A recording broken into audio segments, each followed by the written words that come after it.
Assalamualaikum warahmatullahi wabarakatuh. Baik, sekarang kita lanjut ke dokumen instrumentasi part 2. Di dokumen instrumentasi part 2 ini, kita akan mempelajari tentang diagram fungsional atau diagram sama. Di dokumen instrumentasi part 1, kita sudah mempelajari tentang diagram alih proses, diagram proses dan instrumen, dan diagram loop. Untuk dokumen instrumentasi part 2 ini, kita akan mempelajari tentang diagram fungsional. Nah, apa itu diagram fungsional? Jadi diagram fungsional atau diagram sama, di sini sama singkatan dari Scientific Apparatus Makers Association, mengacu pada bentuk diagram unik yang digunakan utama dalam industri pembangkit listrik untuk mendokumentasikan strategi pengendalian. Diagram ini berfokus pada aliran informasi dalam sistem kontrol daripada pada proses perpipaan atau interkoneksi instrumen, contoh kabel, tabung, dan lain-lain. Jadi, dari penjelasan tersebut kita lihat bahwa diagram ini berfokus pada aliran informasi dalam sistem kontrol, bukan pada proses perpipaan atau interkoneksi instrumen. Nah, aliran umum diagram fungsional adalah dari atas ke bawah, dengan instrumen penginderaan proses atau pemancar terletak di bagian atas, dan elemen kontrol akhir atau katup atau motor kecepatan variabel terletak di bagian bawah. Nah, di sini tidak ada upaya yang dilakukan untuk menyusun simbol dalam diagram fungsional agar berkorelasi dengan tata letak peralatan yang sebenarnya. Jadi, semua diagram ini adalah tentang algoritma yang digunakan untuk membuat keputusan kontrol. Nah, contoh diagram fungsional ini terlihat di sini yang menunjukkan pemancar aliran yang mengirimkan, di sini pemancar aliran FT ya, di atas itu flow transmitter. Dari sini yang mengirimkan sinyal variabel proses ke pengontrol PID. Nah, yang di tengah itu pengontrol PID. Kemudian yang mengirimkan sinyal variabel yang dimanipulasi ke katup kontrol aliran, yang paling bawah terlihat ya, flow control valve atau disingkat FCV. Nah, sistem kontrol berjenjang di sini di mana keluaran dari satu pengontrol bertindak sebagai titik setel untuk diikuti pengontrol lain. Nah, hal tersebut terlihat dalam bentuk diagram fungsional seperti ini. Jadi, ini sistem kontrol berjenjang ya. Jadi, keluaran dari satu pengontrol bertindak sebagai titik setel untuk diikuti pengontrol yang atau controller yang lain gitu ya. Nah, dapat dilihat gitu ya, di atas level transmitter, kemudian flow transmitter, dari level transmitter ke bawah PID, kemudian dari PID juga ke VID yang dari atas ya, flow transmitter, kemudian turun ke flow control valve. Nah, diagram fungsional dapat menunjukkan berbagai tingkat detail tentang strategi kontrol yang terdokumentasikan. Jadi diagram fungsional ini menunjukkan detail tentang strategi kontrol yang terdokumentasikan. Misalnya, kita mungkin melihat kontrol otomatis atau manual direpresentasikan sebagai entitas terpisah dalam diagram fungsional selain dari fungsi pengontrol PID dasar gitu ya. Nah, selanjutnya di sini kita sudah lihat dari gambar-gambar tadi ya, flow transmitter, PID controller, kemudian yang paling bawah adalah flow control valve. Di sini juga diagram fungsional menampilkan lebih detail lagi. Diagram fungsional berikut menunjukkan adanya pelacakan titik setel dalam algoritma pengontrol. Jadi fitur yang memaksa nilai titik setel untuk menyamai nilai variabel proses setiap saat pengontrol dalam mode manual. Jadi fitur yang memaksa di dalam diagram fungsional ini juga menunjukkan adanya pelacakan titik setel dalam algoritma pengontrol. Fitur yang memaksa nilai titik setel untuk menyamai nilai variabel proses setiap saat pengontrol dalam mode manual. Nah, jenis garis dalam diagram fungsional itu yang pertama ada garis solid mewakili sinyal analog, variabel kontinu ya, kita ketahui analog itu, kemudian seperti variabel proses, set point, dan variabel manipulasi. Yang kedua, garis putus-putus mewakili jalur sinyal diskrit on-off. Dalam hal ini, status otomatis atau manual pengontrol yang memerintahkan algoritma PID untuk mendapatkan titik setelnya baik dari input operator atau dari input variabel proses. Simbol instrumen dan peralatan proses di sini kita akan lihat bagian ini menunjukkan beberapa dari banyak simbol instrumen yang disertakan dalam standar ISA 51. Simbol-simbol ini dapat diterapkan dalam diagram alir proses, diagram proses instrumen, dan diagram loop. Jadi, simbol-simbol ini dapat diterapkan dalam diagram alir proses, diagram proses instrumen, dan diagram loop. Nah, kita akan lihat simbol-simbol ini. Yang pertama yaitu jenis garis. Nah, jenis garis di sini terlihat, di situ yang garis solid ini, proses flow line, kemudian ini kalau ini lebih tebal ya, ini lebih tebal, kemudian ini lebih tipis, ini ada yang namanya instrumen supply atau proses connection. Kemudian di sini ada yang namanya waveguide. Waveguide itu ada ini ya, ada seperti gelombang 2 di sini. Kemudian kalau garis yang ditunjukkan dengan garis 2 seperti ini menunjukkan undefined, tidak terdefinisikan, tidak didefinisikan. Kemudian ini harus diperhatikan. Jadi ini ada waveguide itu ada gelombang 2 ini, kemudian undefined ada 2 garis ini. Nah, yang selanjutnya pneumatic sinyal continuous. Di sini garis 2, jadi ada garis di sini, kemudian ada garis 2. 2 di sini yang berdekatan, kemudian 2 di sini lagi yang berdekatan. Ini menunjukkan pneumatic sinyal. Ini continuous ya. Kemudian pneumatic sinyal yang diskrit itu ditunjukkan dengan masih seperti tadi, garis ini, kemudian garis 2 di sini berdekatan, garis 2 berdekatan, tapi ada garis yang melintang gitu ya. Jadi ada garis yang melintang di sini. Nah, ini menunjukkan pneumatic sinyal diskrit on off. Kemudian kalau ditunjukkan capillary tube-nya itu ada garis seperti ini, kemudian ada garis silang 2, garis silang di sini ya. Maksudnya garis silang di sini. Jadi ada garis lurus seperti ini, garis lurus yang tidak tebal, kemudian ada garis silang.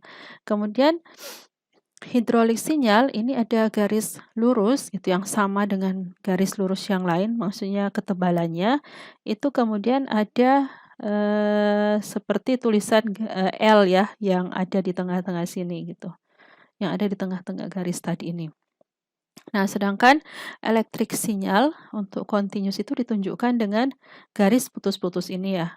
Garis putus-putus atau bisa juga ditunjukkan dengan ini garis lurus dan ada 3 garis di tengahnya gitu.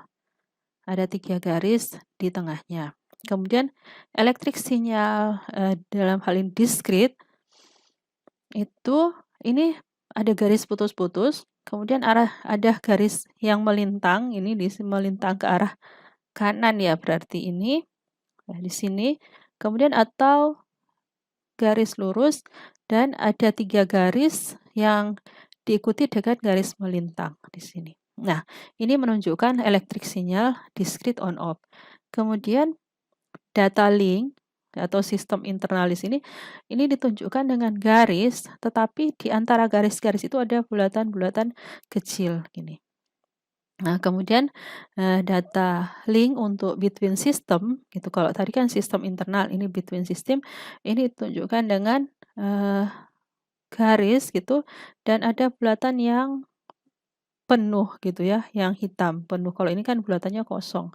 Di sini bulatannya penuh. Nah, sedangkan mechanical link-nya itu ditunjukkan dengan garis lurus juga dan ada bulatan di luar, kemudian ada bulatan di dalamnya yang seperti titik ini. Kemudian radio link-nya ini ditunjukkan dengan seperti ini ya, garisnya tanpa ada garis yang melintang sini, 2 gitu, garis seperti ini dan ada garis yang ke sini, tanpa ada garis yang lurus ini. Sedangkan sonic or other wave itu ditunjukkan dengan bentuk gelombang seperti ini. Nah, ini kalau jenis garis ya. Nah, kalau untuk koneksi jalur proses atau instrumen, di sini generik ditunjukkan dengan garis tebal.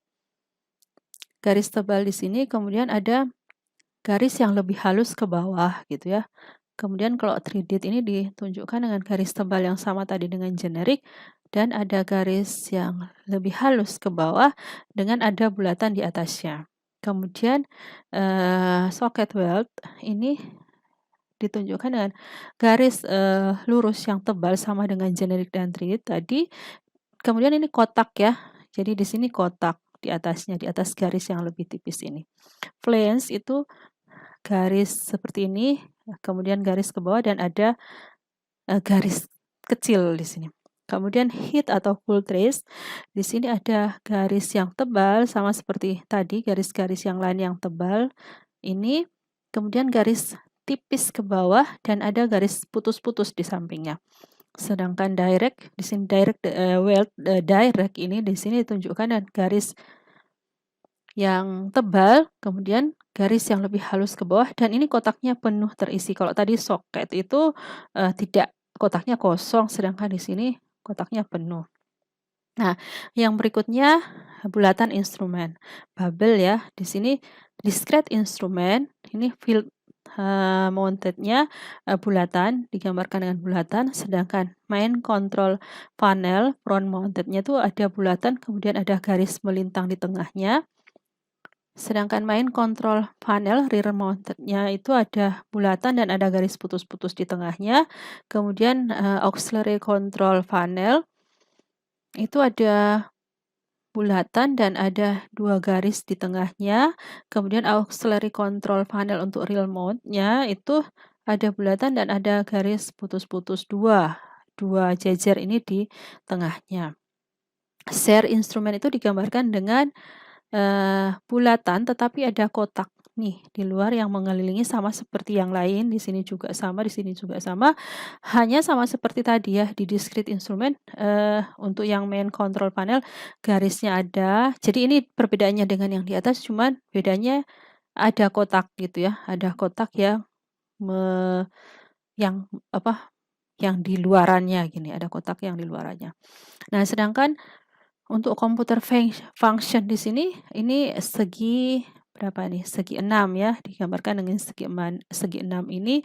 Kemudian sama tadi untuk main control panelnya ada garis tengahnya, sama keterangannya ya untuk main control panel untuk rear mount-nya itu ada garis putus-putus di tengahnya, kemudian garis 2 di sini yang nyambung gitu, itu untuk auxiliary control panelnya gitu ya. Untuk front, sedangkan untuk rear-nya itu ada 2 jejer garis yang putus-putus. Nah, logiknya itu ada segi 4 gitu ya, sama seperti yang di atas gitu ya, untuk masing-masing keterangan dengan garis yang terdapat di dalamnya.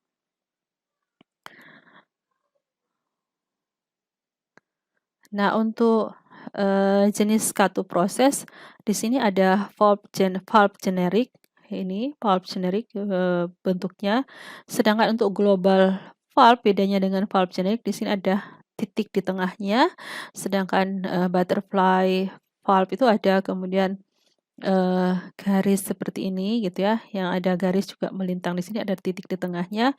Kemudian valve itu untuk yang jenis kartu proses yang valve itu ada bulatan dan ada garis ya di sampingnya gitu ya. Gate valve ini ditunjukkan dengan garis seperti ini dan ada garis di tengahnya. Saunders valve itu bentuknya valve generik tadi tapi ditambahkan dengan ini ya, setengah lingkaran bagian atas ini dan ada garis di sini. Plug valve itu digambarkan dengan garis sama ya, samping-samping ini dan ada garis lurus di sini, tetapi ada yang setengah lingkaran antara atas dan bawah dan ada 2 garis seperti ini. Sedangkan karakteris valve itu ditunjukkan dengan bentuk bulatan di sini ya, bukan bulat tapi bulatan ya, bulatan di sini. Maksudnya bulatan tidak bulat bundar gitu ya. Kemudian ada garis yang ada di sampingnya. Kemudian pneumatic fins valve itu bentuknya seperti ini, diagram valve itu bentuknya juga seperti ini, angle valve itu seperti ini, three-way valve ini. Kemudian check valve generic ini ya bentuknya seperti huruf N dengan garis-garis di sampingnya dan ada anak panah. Pressure regulator ini ditunjukkan dengan ini seperti valve generic tadi, tetapi ada bagian atasnya seperti setengah lingkaran gitu ya, dan ada garis yang terhubung ini. Ball check valve itu ditunjukkan dengan ada bulatan di tengahnya dan ada garis di samping kirinya. Kemudian pressure relief or safety valve itu ditunjukkan dengan garis seperti segitiga ini di tengahnya dan ada garis di samping kiri dan bawah dan ke atas. Ini seperti antena. Baik, yang selanjutnya adalah jenis aktuator katup. Nah, di sini bentuk diagram, dia maksudnya diafragma. Sini ada gambar ini seperti tadi yang ditunjukkan oleh valve generik ya. Ini maksudnya ditunjukkan oleh valve generik, kemudian ada setengah bulatan di atas, kemudian elektrik motor digambarkan dengan bulatan dan ada simbol M, kemudian solenoid digambarkan kotak dan ada simbol S, piston digambarkan dengan kotak seperti ini, kemudian ada garis di tengah dan ada garis di tengah bawah. Kemudian diafragma hand jack itu digambarkan dengan sama tadi diafragma di atas, tetapi ada garis di atas. Kemudian elektrik motor hand jack itu digambarkan dengan elektrik motor dan simbol M, tetapi ada garis juga di atas. Ini sama, ada garis juga di atas hand. Untuk manual ya, aktuator katup gitu, hand manual. Kemudian elektrohidrolik seperti ini. Dengan kotak dan ada simbol E per H di sini. Nah, mode kegagalan katup ini fail open gitu ya, ini fail open gitu, jadi ini fail open, kemudian ini fail close, ini fail lock di sini ya, fail locknya seperti ini, kemudian fail indeterminate, kemudian fail last atau drift open gitu digambarkan dengan ini yang tadi, kemudian ini dua anak panah di sini, kemudian fail last atau drift close. Ini digambarkan seperti ini ya. Ada gambar yang tadi di katup generik itu, kemudian setengah lingkaran di atas dan ada anak panah dua ke bawah seperti ini yang tersusun. Alat pengukur aliran yang mengalir dari kiri ke kanan ini orifice plate. Jadi pengukur aliran di sini bentuknya ini ya, bulatan, kemudian ada garis ke bawah ini atau bentuk seperti ini. Kemudian pitotup bentuknya seperti ini ya, garisnya ini ada kotak di tengahnya. Averaging pitotubes itu ada kotak di tengahnya juga sama seperti pitotup, tapi ada garis yang lebih banyak di sini. Kemudian flow bentuknya seperti ini, weir, turbin, dan target. Selanjutnya positif displacement, rotameter, vortex itu seperti ini, Coriolis, ultrasonic, magnetic, Waits, beacon, flow nozzle, venturi, generic. Nah, peralatan proses ini harus kita ketahui kalau peralatan proses ini ada pressure vessel, ini bentuknya ya, ada yang ke atas kemudian seperti ini, centrifugal pump, ini bentuknya positive displacement pump, kemudian single stage reciprocating compressor, dual stage reciprocating compressor, kemudian rotary screw compressor, motor driven fan. Kemudian motor driven axial compressor, turbo generator, turbo kompresor, ini kompresor turbin, mixer, ini simbol M di sini, conveyor belt, ini conveyor belt, cell and tube heat exchanger, di sini ya, ada simbol bulat dan ada garis seperti ini tengahnya, kemudian jacket vessel, ini jacket vessel yang di jacket. yang dijaketi. Nah, simbol diagram fungsional itu sendiri bentuknya seperti ini ya. Tadi penggambarannya sudah di atas, VID controller, VI controller, kemudian DVI controller, VDI controller, manual adjust, manual transfer, control valve, karakteristik control valve, automatic function, manual function, control valve, positioner, indikator I, transmitter, time delay, summer, square root, dan karakterizer. Nah, demikian yang bisa saya sampaikan. Sekian dan terima kasih atas perhatiannya. Wassalamualaikum warahmatullahi wabarakatuh.